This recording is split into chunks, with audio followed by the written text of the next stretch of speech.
Peace and innumerable blessings. My name is Jeanette Jackson Lancian of Soulful Industry, and welcome to the Taurus Full Moon Yoga Practice Suggestions. Thanks for tuning in and checking out what I have to say. So, the Taurus Full Moon happens on November 2nd, 2009 at 2:13 p.m. Eastern Standard Time, and here are my suggestions for using this energy for your practice. But first, what is the energy about? The energy is about aligning your values, making sure that your life is built upon your values, not the values that are given to you by your mother, your father, your school teacher, Fox News, Jezebel, the Black Snob, whatever you read, whatever you engage in. Make sure that your life is based on your values and nobody else's. Because if your life is not based on your values, you're not living in integrity, and living without integrity or out of integrity is painful to your essential being. So even if you find that it's really challenging to just rip yourself from living up under everybody's expectations, take some time to create something really small that's for you and allow that small thing to expand.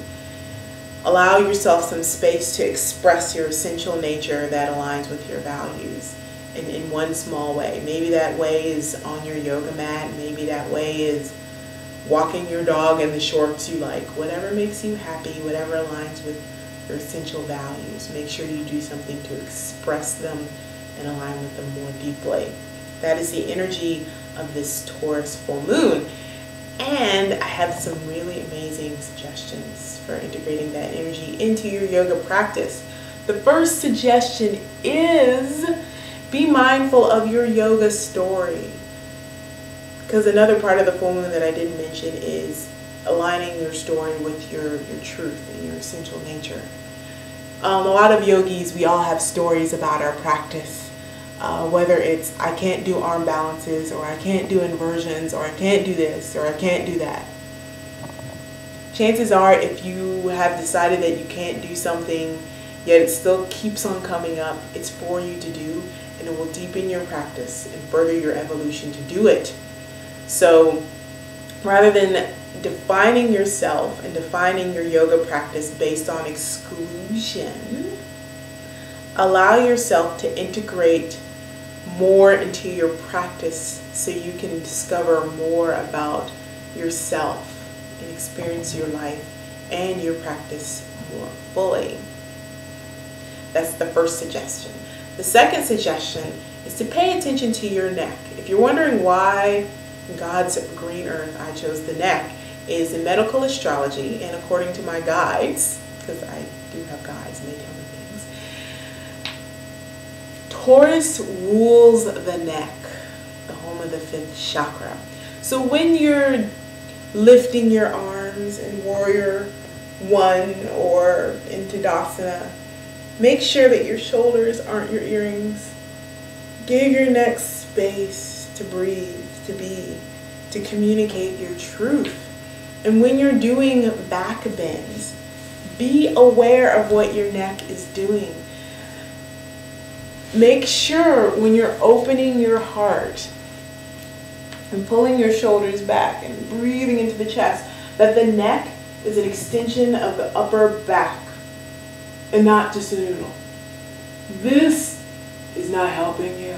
It may make you feel more open, but it's pinching some nerves and just generally pissing some stuff off.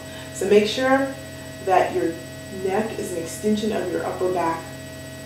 And you keep your chin tucked in, which I will come back to later. Alright, another suggestion. If you are in love with mantras, you can use the mantra Om Shri Shukraya Namaha.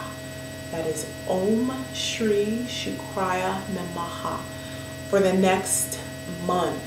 So you can start with that mantra, chant it 108 times a day from November 2nd to all the way through to the Gemini full moon. That will help you working with this creative, fertile Taurian energy that helps align you with your values. If you're wondering why Om Shri Shukraya Namaha, Om Shri Shukraya Namaha translates to blessings and salutations to Venus, and Venus is the ruler of Taurus. Voila. My final suggestion for integrating the Taurian full moon into your yoga practice is to work with your bandhas. Bandhas are the energy locks of the body. If you want to know more about bandhas, specifically Jalahara Bandha, which is your throat lock, you can Google it. Or you can talk to a qualified Kundalini teacher, because that's how I learned about mine. So, to work with your throat lock, you're going to begin by engaging your Mula Bandha. To feel out your Mula Bandha, you can begin by tightening it's your perennial muscle, so it's kind of like your taint and your kegels. But anyway, that's a long story. Anyway, tighten your Mula Bandha, pull it up and in, pull the spine nice and long, and then simply now, pull the chin back. When you pull the chin back, you'll find length in your neck, and it'll release tension in the back of your neck, and pull your spine long. It also helps you pull the spine long, and then you can feel the energy rising all the way up from your base chakra, through your throat chakra, and out the top of your crown, which is really a delicious feeling. So those are my suggestions for utilizing the Taurus full moon to assist and further your yoga practice.